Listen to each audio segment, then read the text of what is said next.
Komisie sociálnej, všetkých aktívnych, ktorí ste sa prišli podieľať na príjemnom popoludní v tomto krásnom prostredí.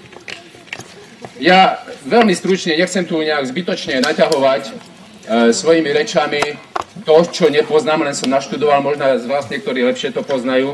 Ja sa vám osobne priznám, že predvečer tejto akcie som si bol pozrieť prvýkrát tieto krásne podmienky a vôbec prameň a kaplnku.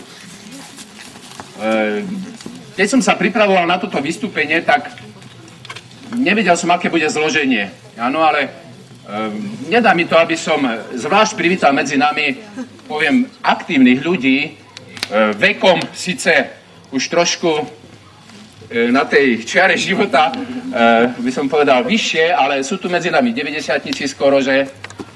Sú tu dámy, ktoré majú 85 rokov, 82 rokov, 75 rokov, takže skutočne ten život už nejakým spôsobom okusili a vedia aj porovnávať, čo sa deje alebo čo nie. Ale ja si myslím, že stále je to v poriadku, keď sme zdraví a vieme sa zúčastňovať takýchto akcií. Tak ešte raz srdečne vítam aj týchto, nebudem menovať, ale oni vedia, koho sa to týka.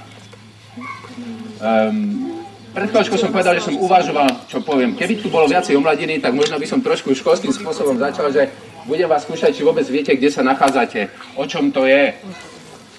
Kedy bola tá kaplnka, ja neviem, objavená, založená, vybudovaná, áno, pramene objavené a tak ďalej. Takže veľmi stručne. Mám pred sebou nejaký písomný materiál, ja ho nebudem čítať, ja snáď to, čo som si zapamätal z preštudovaného.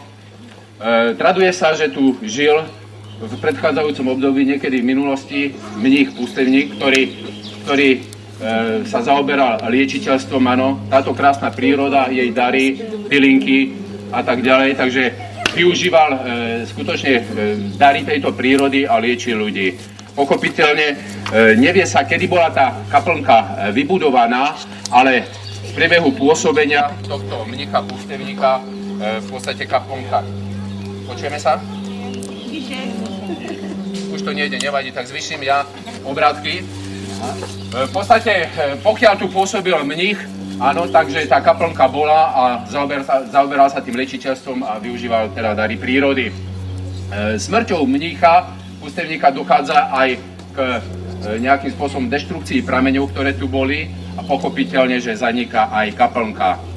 Novodobá história alebo tradícia nejakým spôsobom ožíva v roku 1841, kedy slovenský národovec Michal Rešetka, zrejme viete, kto to je, máme snáď aj základnú školu po ňom pomenovanú v Hornej Súči, nechal urobiť prieskum alebo rozbor vody týchto prameňov, áno, a boli odhalené v roku 1841 4 pramene.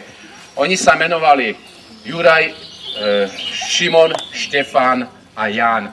Dneska vidíte, čo tu ostalo, v podstate tu jeden vydatý prameň a vedľa máme nejaký slabší pramienok. Nebudem hovoriť o vodách, čo obsahujú, ako majú zloženie. Je tu urobený výskum, pán starosta mi poskytol nejaký materiál. Je to zaujímavé čítanie, ale dnes sme na hodine biológie alebo morfológie, tak nebudeme sa nejakými štruktúrami rozboru vody a hornín zaoberať. V podstate od roku 1841 sa obnovila aj história kaplnky, kde ona je postavená z kameňa, áno, na ňom, alebo na kaplnke je obraz archaniela Michala a kaplnka samotná obsahuje hore železný dvojkríž. V tejto podobe z roku 1841 sa dá povedať, že sa zachovala až do dnes. Miesto sa od tej doby príležitostne využíva, vy domáci to určite poznáte od dnešného dňa, teda aj ja určite budem sa chodievať na tú veľmi kvalitnú kyselku.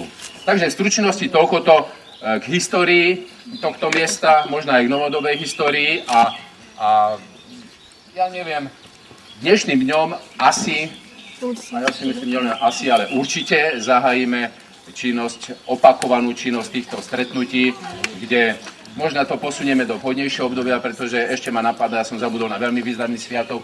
Vidím, že omladiny tu máme dosť, zajtra máme deň detí, takže máte predvečer vašho sviatku. Dneska v rádiu nič iné som nepočul, len ako sa jednotlivé krajské mesta a okresné mesta pripravujú na deň detí. Takže ja vám prajem teda predvečer vašho sviatku príjemné prežitie Dňa detí a vám dospelým, aby ste sa tu príjemne cítili. Ďakujem vám za pozornosť.